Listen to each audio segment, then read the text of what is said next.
Itong mga nakaraang araw lamang sa balita ay nahatulang guilty ang 10 sangkot sa pagkakamatay ni Acho Castillo dahil sa hazing. Ito mismo ay kanyang mga kabrad. Ang nakakalungkot sa ganitong mga pangyayari, sa kabila na mayroong mga nakukulong o nahahatulang guilty sa mga gantong pangyayari, ay nagpapatuloy pa rin ang ganitong gawain, ang ganitong kalakaran. Sa halip na matuto at hindi na maulit ang ganitong mga gawain, meron pa rin paulit-ulit na nasasangkot dito. At ano nga ang aasahan natin sa mga tao o sa mga nasasangkot dito? Mapapahamak sila. Nakakalungkot isipin na ang mga kabataan o mga estudyanteng ito sa kolehiyo na nahatulang guilty ay makukulong sa panghabang buhay o reklusyon perpetua. Ito ay nagpapakita lamang na matuto tayo sa nakalipas, sa nakaraan, at sa tingin ko, ito ang pinakapunto ni Pablo sa teksto o sa serye na ating tinutunghayan. Kaya muli sa pagpapatuloy nito ay samahan niyo kung buksan ang inyong mga Biblia sa unang sulat ni Pablo sa mga taga-Korinto. Tayo ay nasa kabanatang 10 at ang ating tutok sa mensahe ngayong hapon ay talatang 9 lamang, ngunit umpisahan natin sa talatang 1. Mga taga-Korinto, unang sulat ni Pablo sa mga taga-Korinto, kabanata 10, mula talatang 1 hanggang 9, ito po ang sinasabi ng salita ng Diyos. Mga kapatid, hindi ko nais na hindi nyo malaman na ang ating mga ninuno ay dumaan sa ilalim ng ulap at silang lahat ay tumawid sa dagat at lahat ay nabautismuhan kay Moises sa ulap at sa dagat. At lahat ay kumain ng isang pagkaing espiritual. At lahat ay uminom ng isang inuming espiritual, sapagkat sila'y umiinom sa batong espiritual na sumusunod sa kanila. At ang batong iyon ay si Kristo. Subalit hindi nalugod ang Diyos sa karamihan sa kanila, sapagkat sila'y ibinuwal sa ilang. Ang mga bagay na ito'y naganap bilang halimbawa para sa atin, upang huwag tayong magnasa ng mga bagay na masama na gaya nila. Huwag kayong sumamba sa mga Diyos-Diyosan, gaya ng ilan sa kanila, gaya ng nasusulat, na upo ang bayan upang kumain at uminom at tumindig upang sumayaw. Huwag tayong makiapid, gaya ng ilan sa kanila na nakiapid. At ang namatay sa isang araw ay 23,000, talatang 9. Huwag nating tuksuhin si Kristo na gaya ng pagtukso ng ilan sa kanila at sila'y pinuksa ng mga ahas. Ang ating yung tekstong ito ay bahagi na ikalawang now concerning ni Pablo sa kanyang unang sulat dito sa mga taga-Korinto, at iyan ay may kinalaman sa mga pagkain na inialay o inihandog sa mga Diyos-Diyusan. Kabanata 8, talatang 1. Pero bago pa nga ang ating tekstong ito ay tinalaki ni Pablo ang patungkol sa disiplina sa sarili. Chapter 9 verses 24 to 27 before our text. At patungkol sa disiplina sa sarili, inihalin tulad iyan o inilarawan iyan sa isang mananakbo. Alam natin ang isang mananakbo, napakaganda ng naging paglalarawan dito ni Pablo. Ang isang mananakbo o isang atleta ay yan ay nagdidisiplina sa kanyang sarili, nagpipigil sa lahat ng bagay, at ang pinakadahilan noon ay para sa isang gantimpala.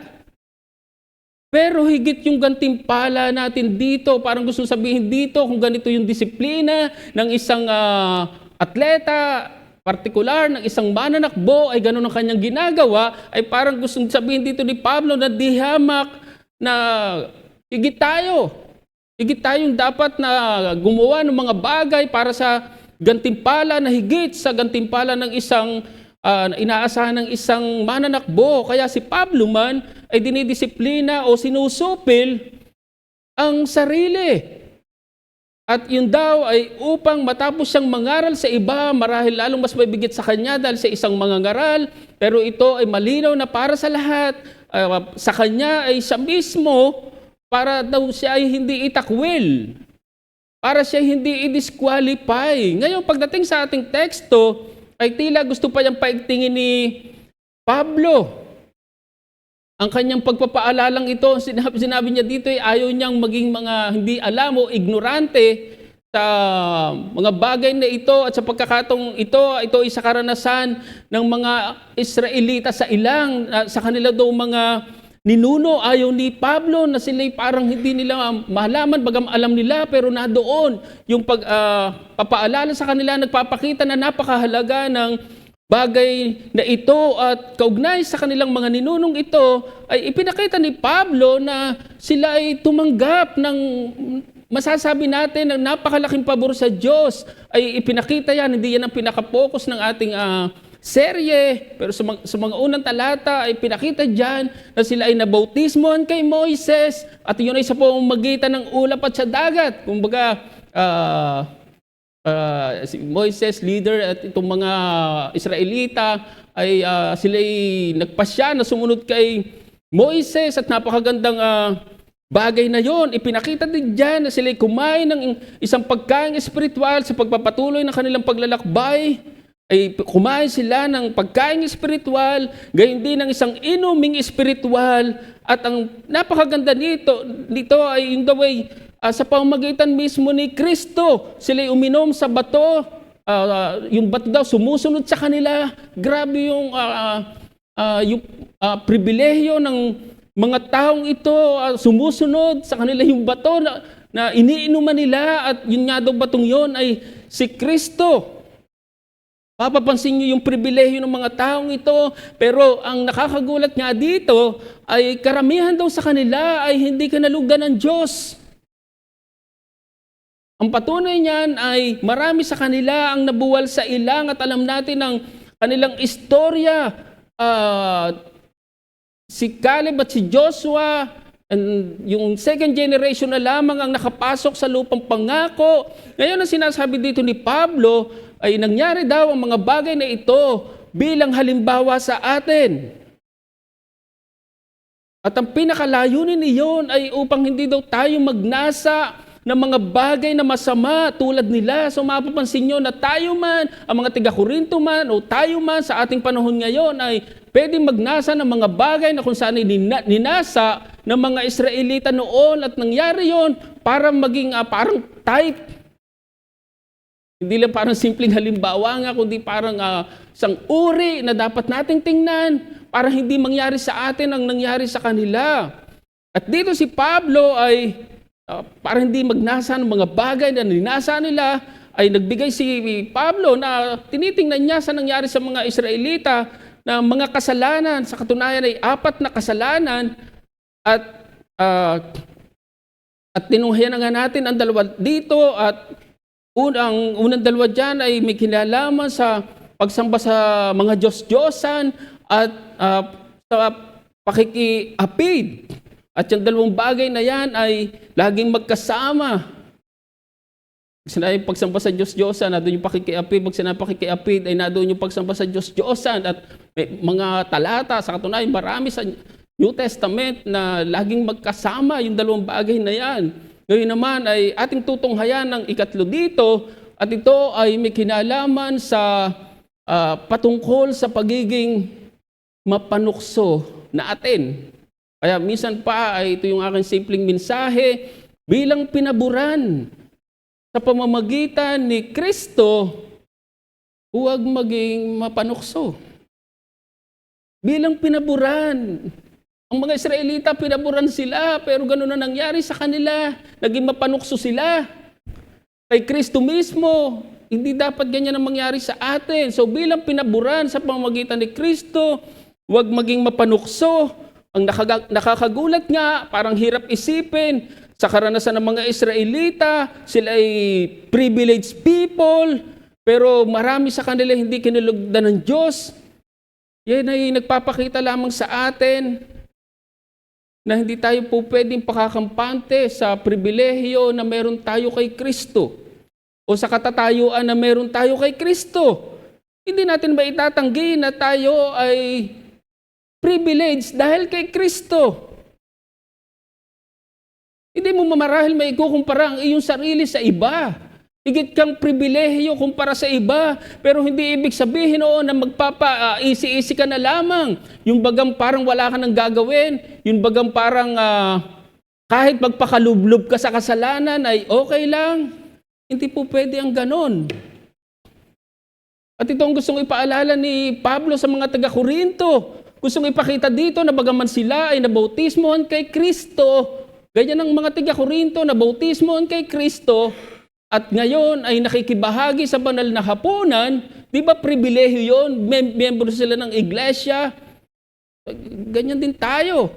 Ay dapat silang higit na maging disiplinado. Katulad marahil ng isang mananakbo, dapat silang nagpipigil sa kanilang sarili sa lahat ng bagay. Baka kung hindi, madisqualify sila, katulad ng mga Israelita, baka sila mabuwal. Ganyan kaseryoso ang bagay na itong mga kapatid. Ngayon, nais kong tingnan natin ang dalawang bagay na may kinalaman sa pagiging mapanukso kay Kristo. Una, ito ay kawalang katapatan kay Kristo. Ito ay kawalang katapatan kay Kristo. Pag sinabi mo, ikay mapanukso kay Kristo, isang bagay na maiisip mo at sana may ipakita natin sa ating teksto, ito ay kawalang katapatan kay Kristo. At para bigyan din ito, pangalawang bagay, ito ay pagpipilit sa sariling kaisipan.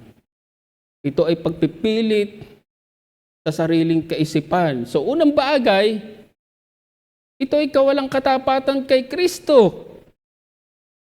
Aalala nyo na ang bayang Israel ay pinili ng Diyos. Sila ay inilabas sa lupain ng Ehipto, ang lupain ng pagkaalipin. Nakita natin kung paano sila kinalingahan ng Diyos sa kanilang paglalakbay sa ilang. Pero sa kabila ng katapatang ito sa kanila ng Diyos, hindi sila naging matapat sa Diyos. Ang sabi sa mga bilang, 21 talatang 4 hanggang 5, sila ay naglakbay mula sa bundok ng Hor patungo sa dagat na pula upang umikot sa lupain ng Edom. At ang damdamin ng mga tao ay nainip sa daan. Ay nagpaikot-ikot. Ang bayan ay nagsalita laban sa Diyos at laban kay Moises. Bakit ninyo kami iniahon mula sa Ehipto upang mamatay sa ilang? Sapagkat walang pagkain at walang tubig at ang kaluluwa namin ay nasusuya na sa walang kwentang pagkain ito. Napaka-harsh. So diyan mapapansin nyo ang kawalang katapatan ng mga taong ito sa Diyos, sa katunayan kay Kristo mismo. At ganito rin na nangyari sa mga taga-Korinto. Sa kabila na sila'y nabautismohan kay Kristo at ngayon ay nakikibahagi sa banal na hapunan, pero hindi sila naging matapat dito, hindi sila nagiging matapat kay Kristo. Sa paanong paraan? Maalala nyo na sila, ang mga taga-Korinto ay nakikibahagi sa mga aktibidad, sa mga gawain sa mga paganong templo noon, gaya ng pagkain sa mga pagkain na inihandog o inialay sa mga Diyos-Diyosa noon. Ngayon, yun ba ay katapatan kay Kristo? So, ang kaugnayan o relasyon kay Kristo ay nangangailangan ng katapatan sa Kanya. Ang kaugnayan o relasyon kay Kristo ay nangangailangan ng katapatan sa Kanya. Muli, nakita natin ang ginagawa ng mga mananampalataya dito sa Korinto. Sa kabila ng kanilang relasyon kay Kristo, pero sumasamba sila sa mga Diyos-Diyosan. At nakita natin na ang pagsampang ito sa mga Diyos-Diyosan ay may immoralidad, may sexual immorality. Ngayon kung iisipin natin, marapat ba yung mga gawain na yon sa isang relasyon?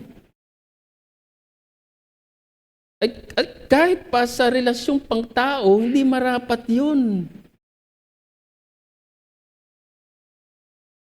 Meron kang partner tapos marahil meron ka pang iba. Hindi marapat yun sa relasyong pangtao. Paano pa sa relasyon kay Kristo? Ang malinaw na dahilan kung bakit ang bayang Israel ay nais bumalik sa Ehipto, yun ay dahil mayroong pagkain doon. Samantalang sa ilang, wala halos silang makain. At kung meron mang pagkain, ay mana lang. At sinabi sa atin na sila daw ay suyang-suya na dito. At wala daw kwenta ang pagkain na to. Pero ang tanong, mabuti ba sa kanila na bumalik sa Ehipto? Tandaan natin na alipin sila sa Ehipto.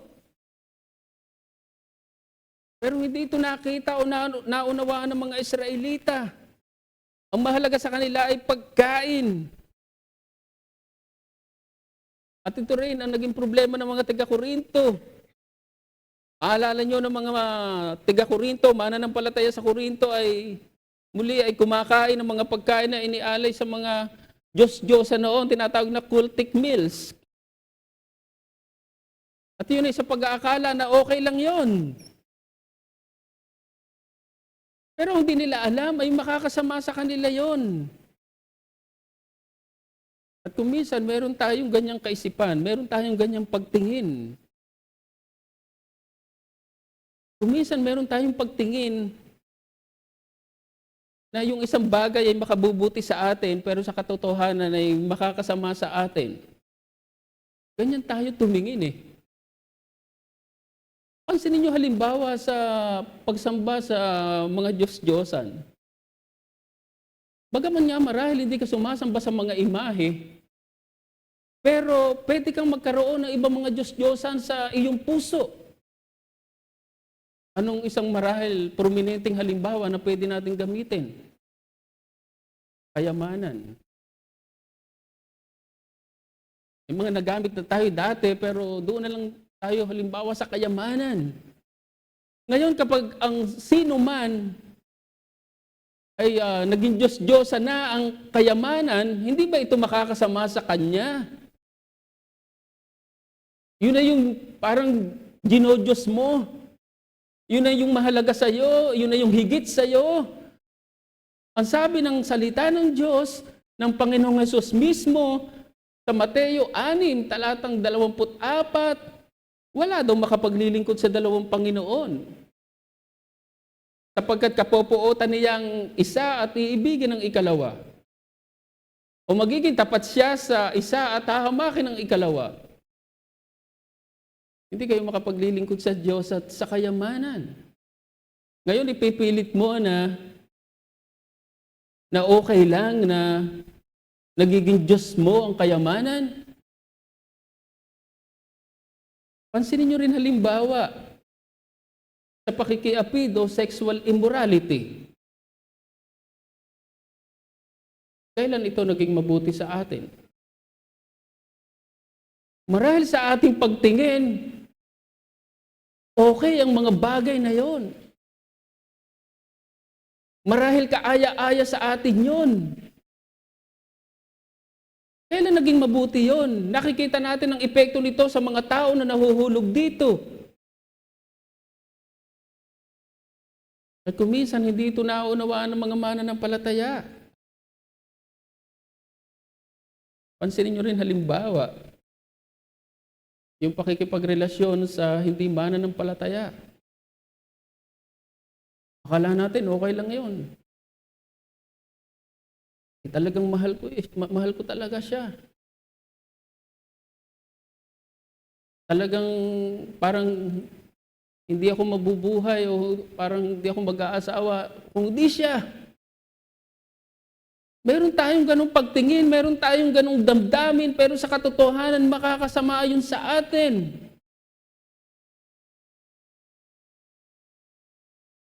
Pansinin nyo rin halimbawa yung hindi pagdalo tuwing araw ng linggo. Meron nag-iisip na okay lang na hindi dumalo tuwing araw ng linggo sa pagsamba. Pero kailan naging mabuti yung hindi pagdalo sa pagsamba tuwing araw ng linggo? Sa iba naman marahil dumadalo nga pero minimal lamang. Tama na yung half day. Para sa kanila okay na yon, para sa kanila sapat na yon. Pero kailan naging mabuti o mas okay yung half day sa whole day? Lalo na kung ang pag-uusapan ay pagsamba sa Panginoon. At marahil napakarami pang bagay na pwede nating maisip o masabi na parang sa tingin natin ay makabubuti sa atin, pero sa katotohanan o sa kahulihan ay makakasama pala sa atin. At kung meron akong kinakausap dito na mga hindi pa mga mananampalataya, ang tanong ko sa inyo ay ano yung mga bagay na inaakala ninyo na mabuti sa inyo? Na iniisip nyo na mabuti sa inyo pero hindi pala. Kung iniisip nyo na mas mabuti ang mga bagay sa mundo kaysa sa mga bagay sa Diyos, gusto kong sabihin sa inyo, nagkakamali kayo.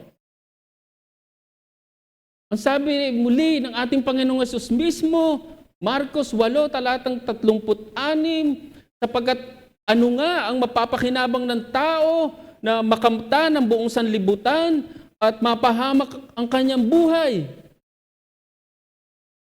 Bagaman nga marahil hindi mo nga rin matatamo ang lahat ng bagay sa mundo, pero mag-isip ka ng bagay sa mundo na marahil iniisip mo na makabubuti sa iyo o mabuti sa iyo, kayamanan, or gaya ng mensahe kanina ay glory. Na dahil doon nahihiya ka sa Ebanghelyo, ayaw mo tumugon sa Ebanghelyo, ayaw mo magpasakop kay Kristo. Minsan meron tayong ganong kaisipan. Pero ano yon kung wawala o mapapahamak ang iyong kaluluwa? Kaya ang apela ko sa inyo, mas piliin nyo si Kristo kaysa anumang bagay sa mundo. Sa katunayan, kung wala kayong Kristo sa inyong buhay, mapapahamak kayo. Pero sana pag-isipan nyo ang mga bagay na to. Sana huwag kang mapahamak. Dahil lamang sa maling pagpili. Pero para sa mga may Kristo na sa kanyang puso, may relasyon na kay Kristo, ang hinihingi sa iyo ay katapatan. Alam nyo, sa isang bansa, marahil Pilipinas, napakahalaga na meron siyang alyansa. Sa katunayan, mas maraming alyansa, mas mabuti. Pero hindi ganyan ating pananampalataya kay Kristo. Hindi ganyan sa iyong relasyon kay Kristo. Ang hamon ko ay huwag mong hayaan na dahil sa iniisip mong makabubuti sa iyo, ay makompromiso o hindi ka maging matapat sa iyong relasyon kay Kristo. Dahil lamang sa pagkain na pinakakaasam ng mga Israelita doon sa Ehipto, ay hindi sila naging matapat sa kanilang Diyos. Alam niyo, kapag sinabing mga Israelita, ay talagang maiisip mo na pinaboran sila ng Diyos. Masasabi mo na mga Israelita, talagang sila yung mga pribilehiyong mga tao. Pero sa kabila nito, hindi sila naging matapat sa kanilang Diyos. Kay Kristo mismo. Yung batong iniinuman na sumusunod sa kanila, na kailangan nila sa tuyong ilang, na kung saan ay ang batong yun ay si Kristo, hindi sila naging matapat. At ganito ang nangyari sa mga taga-Korinto. Pansinin niyo ang sabi ni Pablo sa Kabanatang 10, talatang 22. Pero hayaan yung umpisahan natin muli sa talatang 21. Hindi nyo maiinuman ang kopa ng Panginoon at ang kopa ng mga demonyo. Kayo hindi maaaring makisalo sa mesa ng Panginoon at sa mesa ng mga demonyo. O atin bang papanibughuin ng Panginoon? Tayo ba'y higit na malakas kaysa Kanya? So diyan mapapansin nyo yung kawalang katapatan ng mga mananampalatayang ito dito sa Korinto. Sa kanilang relasyon kay Kristo. Gusto ipakita diyan na hindi daw natin dapat papanibughuin ng Panginoon. Kaya sabi niya, o atin bang papanibughuin ng Panginoon? God is a jealous God. Gustong ipakita diyan na ang alyansa natin dapat ay sa Panginoon lamang. Hindi po pwede dito yung hati. Kung minsan ay sa Kanya at kung minsan ay sa mundo. Kung minsan ay kay Kristo, minsan ay sa kasalanan. Hindi po pwedeng ganon. Hindi po pwedeng mangyari. Or hindi ganon ang uri ng relasyon natin kay Kristo. At kung minsan dito tayo sumasablay. Kung minsan dahil lamang sa inaakala nating mabuti sa atin, nakukompromiso ang ating pananampalataya, ang ating relasyon kay Kristo. Hindi marapat na mangyari ang ganyan sa atin, mga kapatid. Pero pag sinabing ang October, ito ay tinatawag na Reformation Month dahil noong October 31 ay 1517 ay isinilang nga ang Reformation sa pagka-instrumento kay Martin Luther. Pero sa kabila noon ay dumaan si Martin Luther sa mga paglilitis ng Iglesia ng Roman Catholic Church at may tagpo na sa paglilitis sa kanya dahil sa kanyang mga ipinako, dahil may mga writing si Martin Luther na kumukontra sa iglesia noon, sa Roman Catholic Church, ay minsan ay natanong siya, especially marahil through his writings, ang sabi sa kanya ay, "Are you an Hussite?" Ang sabi, pag sinabing Hussite ay, ikaw ay tagasunod o naniniwala kay John Huss or kay John Hus. Walang kaabog-abog. Ang sabi ni Martin Luther, "Yes, I am an Hussite." Kung iisipin natin, kung kabutihan ni Martin Luther, yung iisipin niya, yung sarili niya, hindi niya sasabihin, "I am an Hussite." Pagkat yun ay parang talagang nilalabanan mo ng simbahan.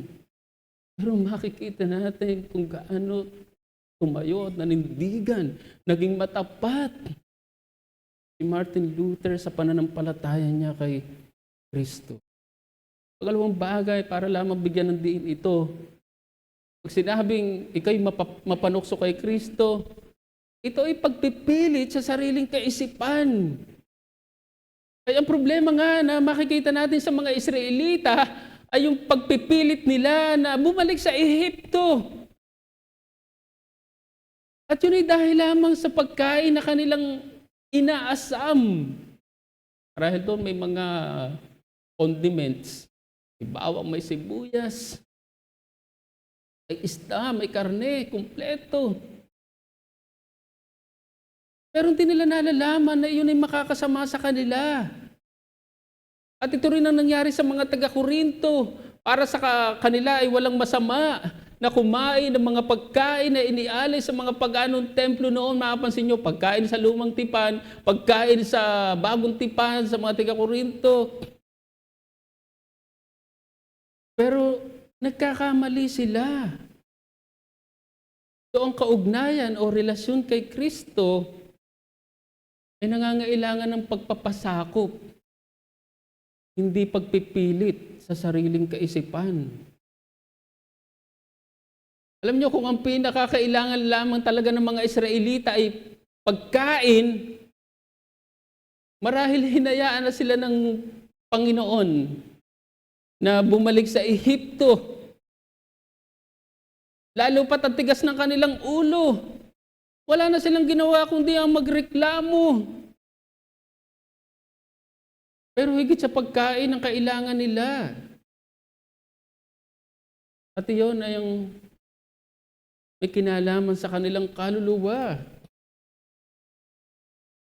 Sa katunayan, marahil anumang oras pwede namang ipagkaloob sa kanila ng Panginoon ang kanilang gustong pagkain.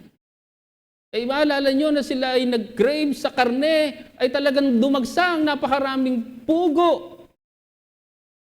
Kaya namang gawin ng Diyos. Pero bakit hindi ganon ang ginagawa sa kanila? Sa katunayan, sa Deuteronomy ay upang sila daw ay subukin sa kanilang katapatan sa Diyos. Pero hindi ganito kanilang makikita natin sa kanila at ito yung gustong ipakita o ipaunawa ni Pablo sa mga taga-Korinto.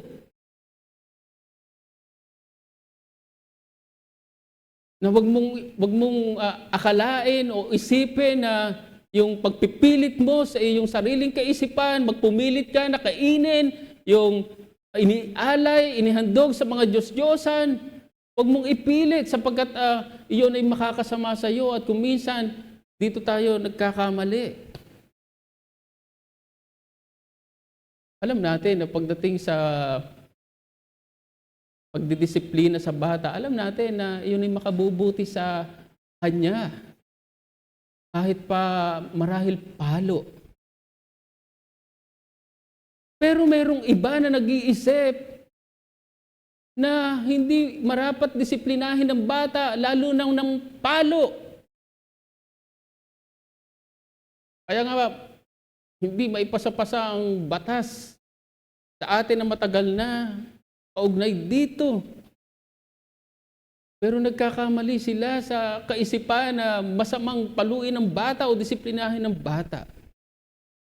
Ang hamon ko ay huwag mong hayaan na dahil sa pagpipilit mo sa iyong sariling kaisipan ay mapahama ka. Naranasan ng mga Israelita na puksain ng makakamandag na ahas.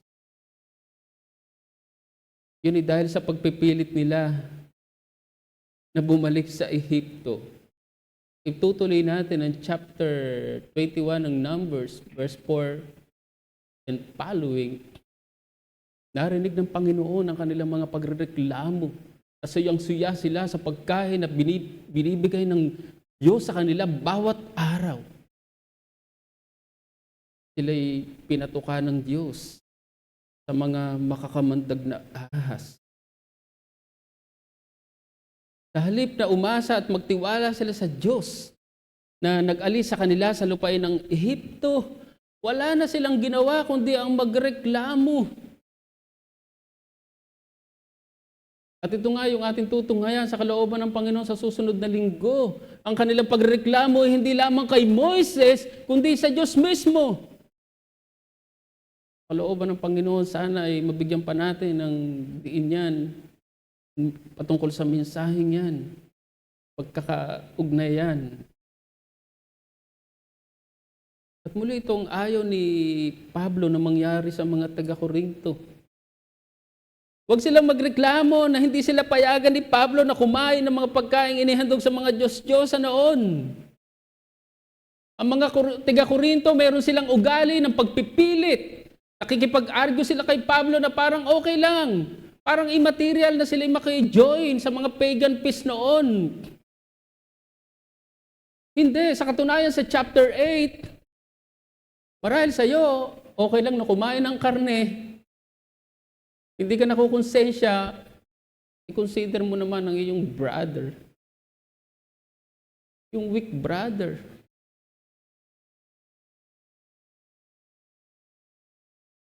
Maalala niyo na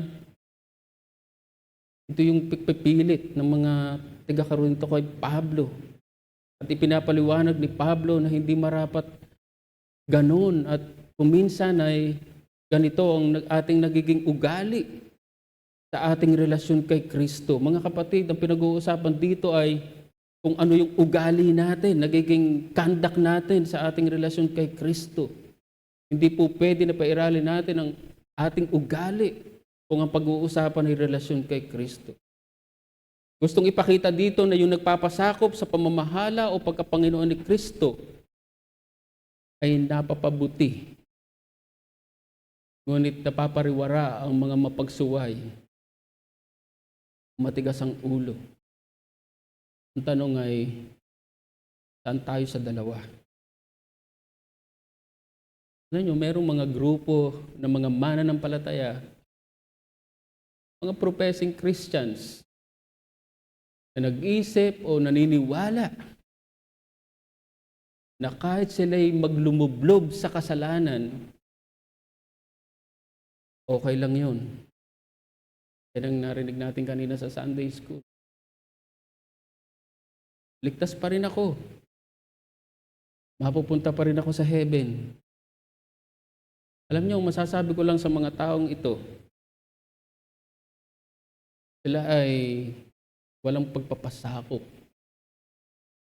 sa pamamahala at pagkapanginoon ni Kristo. Dahil doon, papahamak sila. Sana ay hindi tayo ganito. Kung sinasabi mo na ikaw ay nagpapasakop sa pamamahala ni Kristo, kinikilala ang kanyang pagkapanginoon, huwag mong ipilit ang anumang kasalanan. Anumang bagay na sa alam mo mabuti, pero labag sa kalooban ni Kristo. Muli, hindi ganyan ang uri ng paglilingkod na hinihingi sa atin ng Panginoon, at sa tingin ko ay maganda ang hymno na ating aawitin bilang tugon. Ang sabi sa ika-4 na talata, Jesus, ika'y nangako sa iyong mga lingkod. Nasaan ka man sa langit, nadoon ang iyong lingkod. Ako nga ay nangako, ika'y paglingkuran. Bigyan mo ng biyayang ika'y masusundan. So, napakagandang panalangin. Sana nga ay tulungan tayo ng Panginoon na magawa ang mga bagay na ito, lalo pa aawitin natin ang himnong ito bilang ating tugon. Awitin natin, Jesus, ako'y nangako. Wakas po tayo sa panalangin, mga kapatid. Dakila namin Diyos, aming mabagin at mapagbiyayang Ama. Tunay nagpapasalamat kami sa iyong mga salita. Minsan pa, tuloy na nagpapaalala, nangungusap sa amin, Panginoon, na kami ay hindi dapat maging panukso, haligit sa aming Panginoong Jesucristo.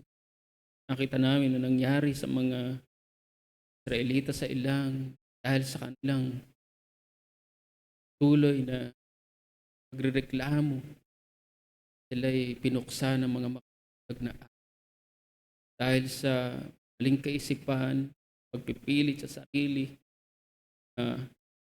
bumalik sa lupain ng kanilang pinanggalingan. Ngunit ito ay dudulot, magdadala sa kanila sa kapahamakan. At ito ang paalala ni Pablo sa mga taga-Korinto na huwag pilit tayo ng mga pagkain na hindi nararapat para sa isang mananampalataya, para sa isang may relasyon kay Kristo. Tulungan niyo kami, Panginoon, na makita mga bagay na hindi namin marapat gawin bilang alyansa mo, bilang ikaw yung alyansa namin, Panginoon.